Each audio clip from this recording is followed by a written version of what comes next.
Welcome to Small Business, Big Network, the podcast for small business owners who want big results from their networking. I'm Liz Drury, a freelance voiceover artist who knows that if you're not working, then networking could help. Paul Westlake, or Westy as he's also known, has spent most of his working life working in learning and development. He currently works with PeopleUnboxed, and he has some great networking tips to share. One of which is make a niche for yourself, because then you're more likely to be remembered.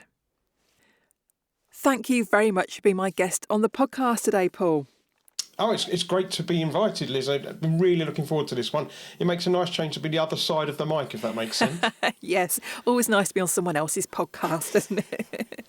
Now, you work in L&D, learning and development, and some other stuff too. But tell me a bit about your background, Paul. What's your career journey been like?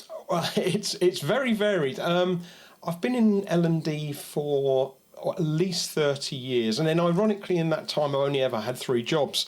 So if I take you through sort of my first job and then sort of where I was last and maybe where I am now. So my first job, I worked at McDonald's, that McDonald's. I studied at A-levels in maths, art and computer science. I know it's a bit of a weird mix. Yeah. And then went on to art college to do graphic design. Yeah. So if you sort of put those things together, as in computers and graphic design, just keep that in mind, because there's a bit of a thread that's going to run through here in these 3 jobs. So started at McDonald's purely as a part-time job whilst I was studying at art college. Yeah. I remember my dad back in the day saying, well, you can work there until you get a real job, which is was very much his way. And ironically, I ended up staying there for 28 and a half years. Yeah. So some people might say I was still looking for a real job at the end. But presumably not flipping burgers all that time, though. Originally, absolutely, yes. So I was a crew member, quite quickly promoted through to shift manager and then restaurant manager. Once I decided to stay, you see the career path and you see the training that McDonald's offers. And I would still say to this day, second to none. The training is amazing. So leadership training there, and then was sort of, because training's always been my thing and helping people develop, I was offered a position in the corporate training department. So I worked in corporate training for McDonald's for the last 10 years of my career there. So initially in a classroom delivering face-to-face training, which is still my passion. But then latterly bringing McDonald's, I'll say, kicking and screaming to a world of digital learning, because they literally had nothing. And digital learning back then was a relatively new thing. But when you put together my background of sort of computers and learning, those sort of things kind of went together. So we brought that sort of thing into McDonald's, lots of digital learning, lots of gaming, which ironically is where my second job came in. So one of the companies that we were working with to help us develop some of these games was a digital design agency called Kineo, and they're based in Brighton.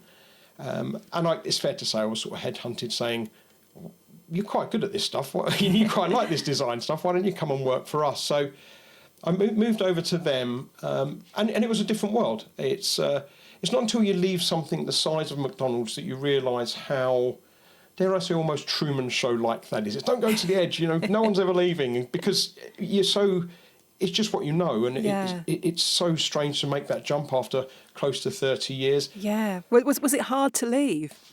Yeah, absolutely. It was even harder to leave, Liz, when you work for McDonald's, every 10 years you get a sabbatical. So basically on top of your normal holiday, you get an additional 8 weeks paid holiday. Wow. So which is a fantastic perk. Yeah. And if you can imagine at 28 and a half years, in the back of your mind, it's, well, actually, if you get to 30, you could do that again. But it felt, at the time, it felt equal levels of exciting, but also petrifying, thinking, why am I walking away from something where I'm very well established, very much the go-to expert in terms of digital. But I just wanted to change, wanted to try something different. And ironically, was probably the best move I made, because I got to work with so many different companies. Obviously I knew the McDonald's way, but then working with Mitchells and Butlers, working with Rolls-Royce Motor Cars, working with these companies and getting in there, seeing what they were actually doing, and then designing what turned out to be award-winning learning for them was just a different model. I absolutely adored it. It felt like a sale. On paper, it was a sales role. I'm certainly no salesman, it's fair to say. It was very consultative selling, going in and seeing what they wanted. It was all about relationships, which I'm sure we may get to later on. I think we might, yeah. So how long did you stay there? So I was at Kineo for about 5 years, and which just flew past. Different every day. And I know it's, people say that, but it genuinely was different every day. And then two friends who ironically were both ex-McDonald's too, had set up a company called PeopleUnboxed. So they were delivering leadership development and leadership training, predominantly face-to-face. Yeah. And they wanted something that was digital to extend their offering. It probably took them 8 months to talk me round because I was like, no, I'm quite happy where I am, thank you. So eventually I said, okay, fine. I was employee number 4, came on board just as that dreaded COVID hit. Which you think, okay, so now no one wants to sit back in the classroom. No one wants us to come into the offices. Ironically, that's where digital training really came into its own, because we were one of the few training companies at that time that had the expertise but also had the skills to be able to deliver virtually. Different world to what a lot of people are used to. So and so I've been there ever since. So PeopleUnboxed is where I work now, designing and delivering all different types of learning to a range of different companies. But we also have a lovely add-on space repetition tool called BentoBot, which we may or may not get to later. And I'm not here to sell BentoBot. I'm here to talk about networking and how I try and keep all these people happy. So thanks for asking. But it's been a very long career, but ironically 3 jobs. Yeah. Not many people probably can say that these days, that they've only had 3 jobs in that amount of time. Absolutely not. And it's strange when they say, well, you worked at McDonald's for 28 years. And the answer is, that don't feel bad about it, but the answer is always, what, cooking burgers and that? And you think, well, yes, actually. But actually, when you break it down, so I was there for 28 years, but I worked in IT for a while, I worked with some specific projects, worked in training, obviously a restaurant manager and an area manager. So I probably changed jobs every 5 years or so, which for most people is probably about, I don't know, maybe that's what I've done since, put it that way. Yeah.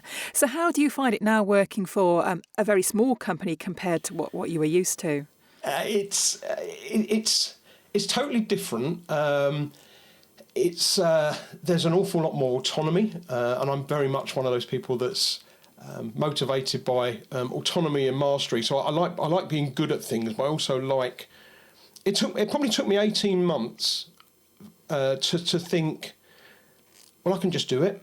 I don't have to wait. I don't have to wait to be told. I don't have to run it through past all this red tape. And I appreciate why huge companies have that, but just that whole idea of, oh, I can just do this. Or if I give you an example, it's, I don't know, let's say we're designing a new policy.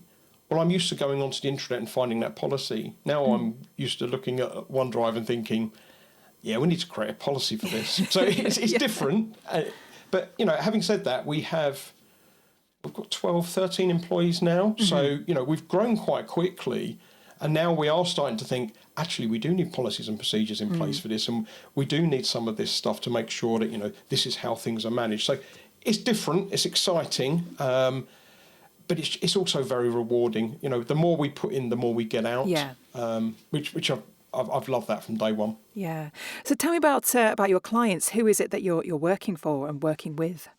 All manner of different people. So, and again, hopefully we'll get onto this when we talk about, how we building up this network. A lot of our clients are, ironically, ex-McDonald's. They just are. If I've worked there for 28 years, I've met a lot of people in that time, whether they be area manager, whether they be restaurant manager at the time, whether they be suppliers. So we do work with some of those people that have worked there and have moved on and thought, oh, I know you from training. Can you come and do this for us? Which is very, very nice. We work with companies that are huge companies that you'd know names of, like TUI travel agents, and we're doing some work for Tesco, and so some really, really big companies. But for every one of those, there's other companies that maybe people haven't heard of. There's 20 people, and they all want mental health training, for example. So it's really nice to have that flexibility. But I think the thing that comes back loud and clear for all of them is how flexible we can be. You said, what's the difference between this big company and a small company? It's because we can be flexible and we can be agile and we can change things quickly. And, I'm back in my day of, even in my Kineo days, someone might come back and say, we need to update this piece of e-learning, can you quote me? And you think, well, okay, we'll have a managers meeting about this next Monday, and then we'll assign it to someone else, and then we'll think about. So you're probably 2 or 3 weeks down the line before you even think about it. Whereas now, it'll come in and I'll look at it and say, well, I can probably do that next Thursday. And that's it. You've got the flexibility to do that, and you can react really quickly. So it's different. No two of our clients are the same either. They've all got sort of different ideas of what they want. Yeah. But that's really nice as well. We do a lot of sort of what we call day in the life. So before we work with a client, we'll go and spend a day in their business, actually working the floor. I've done that. I'm doing a leadership development program with Flatiron Steakhouses starting in a couple of months' time. So I've been there and worked the floor for a day and had a look behind the scenes, because you really need to understand it. You need to understand that when you're delivering stuff, how am I going to make this example relevant? It's fine saying we should all do this, and then when you look at the staff room, it's the size of a shoebox and there's no sound on the PC. So all of those things matter. So it's about getting to know those people and tailoring it for them. Yeah. And what kind of learning do you get asked to design? Anything and everything. So obviously we have lots of off-the-shelf compliance stuff. So as you'd imagine, things like GDPR and anti-bribery and all that. But that's extending as well. So things like sexual harassment awareness, menopause training. So all of that sort of stuff starting to come through now. Lots of mental health support and wellbeing support.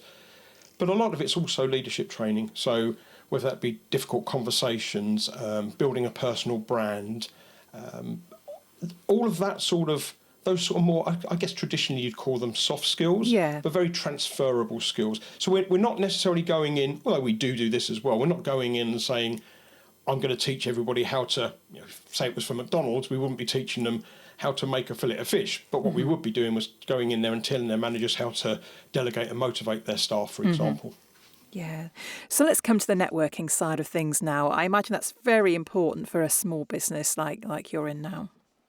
Yeah, I mean, before we even get there, I would say the bit that we haven't discussed, which is probably where the networking is most relevant to me, is I do wedding photography as well. So I know, what a weird mix. So I wear lots of different hats, and it's fair to say that that's no accident.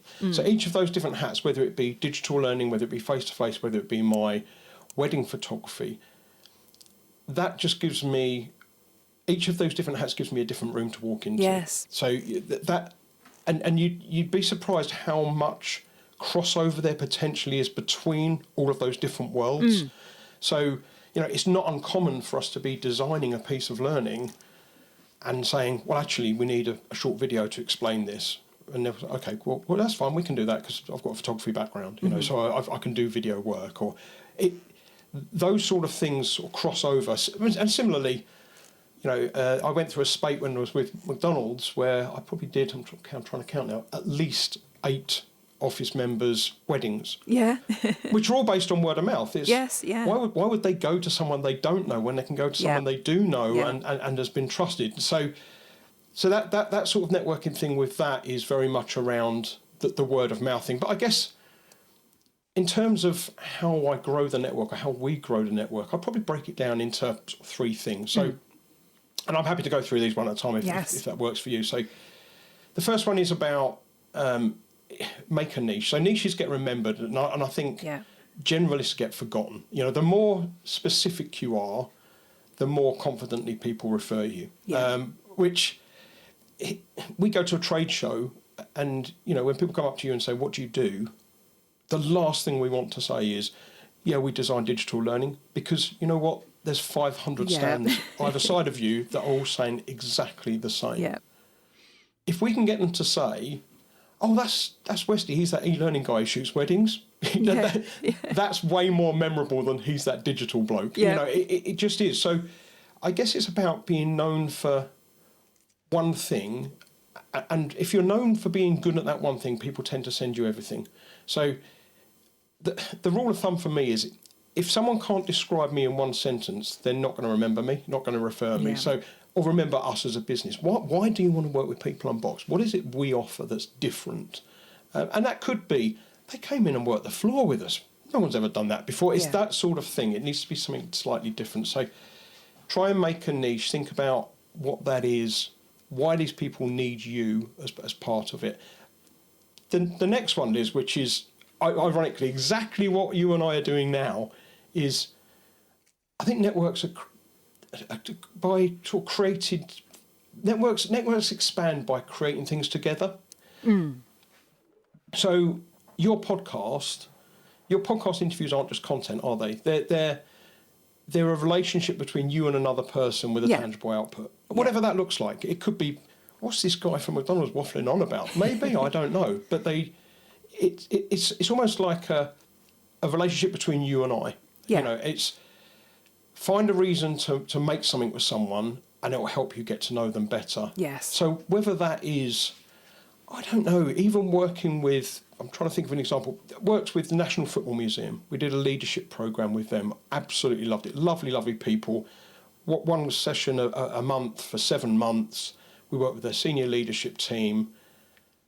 I've already been back 2 or 3 times and reached out to two of the people who were on the course and said, I'm struggling with this. I don't suppose you've got any ideas around how we can do this, can you? Or how can you help me with that? They love being asked. Yeah. But that's just kept that going. Then they come back to me and say, oh, Westy, you talked about this model. I'm struggling with it. Remind me of that again. It's that creating something together. I mean, I think it's the best networking I've done doesn't feel like networking. It felt like collaboration. We're just working together. So that's another one that really works for me and really sticks out. It's, what can I offer? And I guess that brings me to sort of the third one, which is, it's difficult. It's difficult working alone. So when I say working alone, I'm talking to you now, and your listeners may be thinking, oh, People Unboxed, he's probably sitting in, it's very quiet in his office, isn't it? It's quiet in my office because my office is at the bottom of my garden. It literally is. There's no one else in the house today.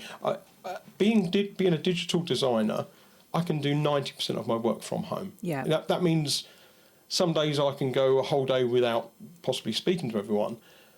Nobody bumps into me at the coffee machine when I work in the garden office. That doesn't work. So I need to be far more intentional about how I network. It can't be accidental. Yes.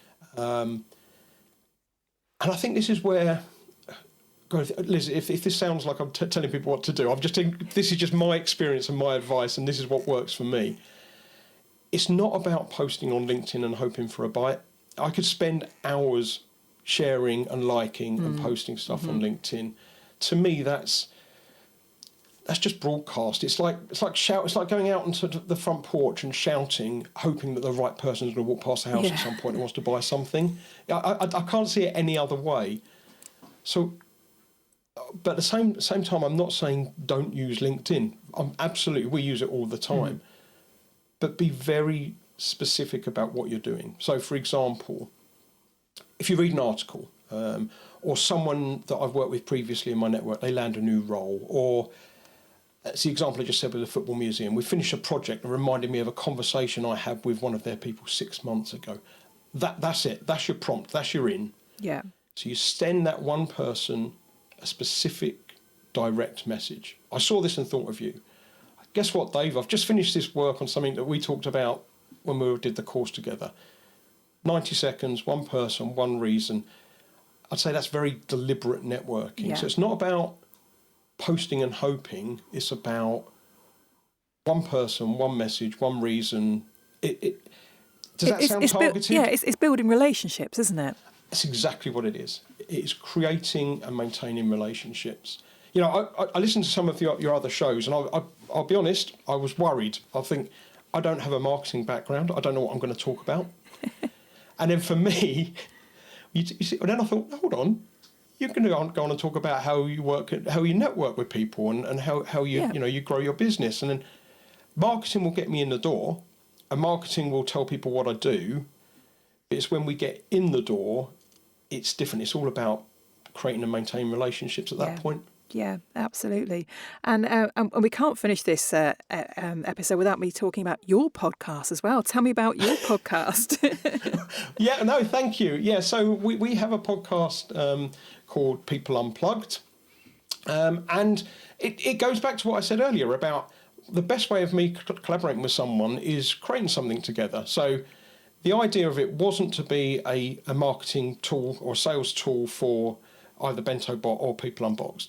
It was, I'll be honest, Liz, it's because I'm nosy. It's because I'm really, really nosy. I want to know what's going on, and I want to know what I'm missing. And I don't want to be spammed by signing up for every newsletter for every company out there. But what I can do is see something on LinkedIn, think, oh, that resonates with me. I'd love to chat with that person for 20 minutes. Yeah.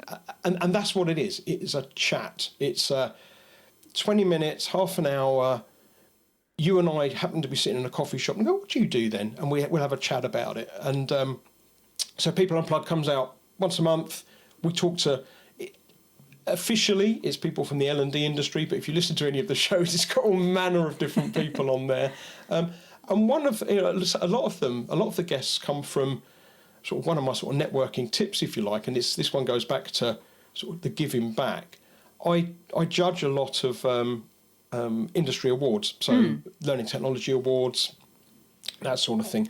Yeah, it takes up a few days of your time every year, but it's such a great opportunity to then talk to like-minded people like myself, but also you've got all of these people that are putting their stuff in for awards that they're very proud about. You get to hear about so many different projects from so many different companies, and you think, oh, I'd love to know more about that, or what a cool way of doing it that is, or what a different approach that is. So it's a really good in. And again, it's about giving back because, you know, I guess you have to make a deposit before you can make a withdrawal, right? Yeah. So for me, I'll give up my time and I'll do all of that judging. But then when I go and reach out to that person and say, I'd love for you to come on the podcast and chat, because as you know, the hardest bit about podcasts is getting people on there. Or maybe it's introducing two people, I don't know. Because again, at that point, you become the node in the middle of those two people, not sort of the leaf at the end of it. So that's about the sort of the creating, maintaining relationships, and that's exactly what the podcast is for. Yeah, wonderful. And just briefly, because we've mentioned it a couple of times, your newest venture is BentoBot. Just explain briefly what that is. No one likes training, Liz. Really? No one likes training. No, they don't. No one. God, when I said earlier, we do the traditional training, you know, stuff like GDPR and everything, I'm telling you, you lost a lot of listeners at that moment. The problem with training is, one, people don't have time to do it. Number two, often it's driven by, and I'll take this one on the chin because I work in an L&D team. Often it's designed because the L&D team need to tick a box and say everyone's been trained. Yeah. And the third one is, it's got to be different. It's got to be fun. And most training isn't. Again, it's a bit of a tick box.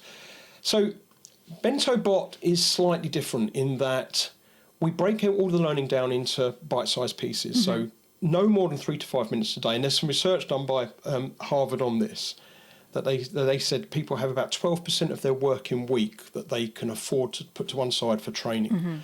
Now, I'll do the maths. That is 3 to 4 minutes, 3 to 5 minutes a day, which is exactly why BentoBot does what it does. In a nutshell, to describe it, it's a bit like an advent calendar. You know you're going to get something every day, but you don't know what it is yet. So tomorrow it might be, a 2-minute podcast interview to listen to. It might be a video to watch. It might be an article to read. It might be an activity where you have to sort things into the right order. It might be a short quiz. There's all manner of different ways we do it, and we mix it all up. That in itself is nothing new. Bite-sized learning's been around for a long time. Where BentoBot is really different is we use what we call spaced repetition technology. So cramming loads of information in to get through an exam is fine for that moment in time, but 2 or 3 weeks down the line, I'm telling you, you've forgotten it all. It's gone, yeah. It just and we do it all the time because we're just not designed for that long-term memory. It's a bit like, it's like, I'm no gardener, but getting a pot plant and chucking a bucket of water over it, it's like, well, it looks fine at the minute, but you know what? The roots aren't getting the nourishment they need, and you know it's not going to do very well 4 or 5 weeks down the line. BentoBot is getting it at the right time and saying this person's about to forget this, so we need to remind them again. So that's the whole spaced repetition thing. Sort of as they're about to forget, we catch it right at that moment and we remind them. And by doing that, it becomes that longer term muscle memory. And it just, people like doing it. They just see, I didn't do my training, I've read this article whilst I was having my coffee this morning, and that's, in a nutshell, that's what BentoBot is. Sounds a much preferable way to wading through PowerPoint slide after PowerPoint slide anyway.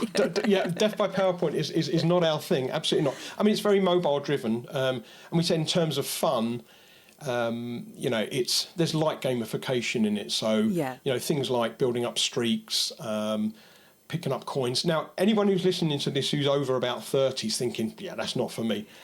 I was in the same boat, and yet I'm the person who can tell you for fact how many streaks I've got on my Apple Watch and closing the rings, and how I'd be absolutely horrified if I didn't close my move ring today, and how I've got dozens and dozens of days of Duolingo streaks, and we all find ourselves doing it all the time. Yeah, that's that little bit of competition with yourself, I suppose, isn't it? That's exactly what it is, and that's where we've said about light gamification. When you think about gamification with high score tables, for example, if you're at the top, you're quite happy. If you're at the bottom, you're looking over your shoulder. If you're in the middle, no one could care less. So it needs to be, what you've said is absolutely right. It needs to be you competing with you, not you versus someone else. And again, there's science that backs all of that good stuff up. Yeah. Lovely. Well, this has been an absolutely fascinating conversation. I'm sure we could go on, but I like to keep these fairly bite-sized. Oh, sorry. I told you need to wheel me in. No, it's been wonderful. I've really enjoyed our conversation, and thank you very much for being my guest. Oh, just before you go, what's the best place for people to find you if they'd like to connect? Yeah, sure. So, ironically, I'm on LinkedIn. So I'm Paul Westlake on LinkedIn, or if you come to see us at BentoBot, that's BentoBot.com. You can pick me up there. I'm on most of the socials. So, although usually on there, Liz, I'd go under Westy rather than Paul Westlake. So if you look for Westy rather than Paul on PeopleUnboxed, that's normally where I am. Wonderful. Thank you very much. My pleasure. See you soon. Thanks for listening to Small Business, Big Network. If you found this podcast useful, please do rate, review and subscribe. And don't forget to share it with the rest of your network too.